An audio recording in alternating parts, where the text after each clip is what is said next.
Congressman Bryan Steil traveling with the president, I believe, on their way out of Kenosha, Wisconsin. I mentioned, Congressman, when I introduced you, that you were with the president throughout the day. There was a lot of controversy surrounding this trip. Local Democrats, including the governor, said that he shouldn't go to Kenosha. He did. You were with him. How did it go from your perspective? I think we had one to thank the men and women in the law enforcement community who helped restore public safety to the city of Kenosha. I think the president coming in and making the statement that he did on Wednesday, that enough is enough, and we're going to put an end to the violence, to the criminal activity, and we're going to restore public safety, was terrific. He also started the process of healing the city, and now we're focused on rebuilding Kenosha and making it stronger than ever. We talk all the time on our program about small business, so many of them, and we see pictures of the president earlier visiting with some local residents. So many small businesses in your area were hit hard by the protests and the looting. The president committing $4 million for small business in Wisconsin. How's the rebuilding for those folks going? This is where your heart really aches when you talk to the men and women whose businesses, whose places of employment were damaged or burned to the ground.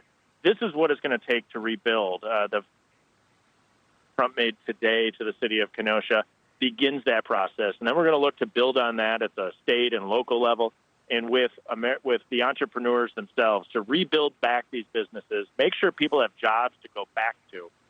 And then we need to continue to grow and strengthen in the community of Kenosha. And again, we need Kenosha stronger than it's ever been before. And I think the president committing his federal resources to that today was a great first step.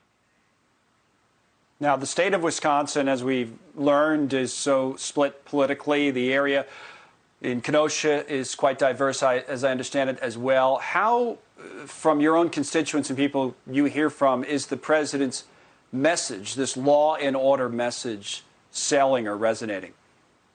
Well, I can tell you we're driving right now out of the city of Kenosha, going through Kenosha County, and the support is overwhelming by the number of people standing on the sides of the road, thanking the president for coming to the city of Kenosha, thanking him for the federal resources that were brought to bear to restore public safety to the city of Kenosha.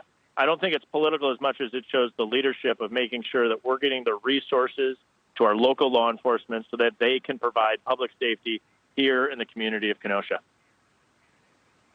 You feel like the worst is behind you now, Congressman?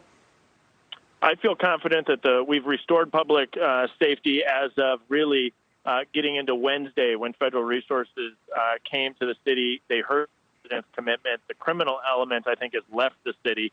And now we're focused on maintaining that public safety in the days, weeks, months, and years ahead. The president committed resources to the local law enforcement here in Kenosha for the long term to maintain that public safety. And now I think is really the opportunity for the city to begin to rally and rebuild and come back stronger than ever.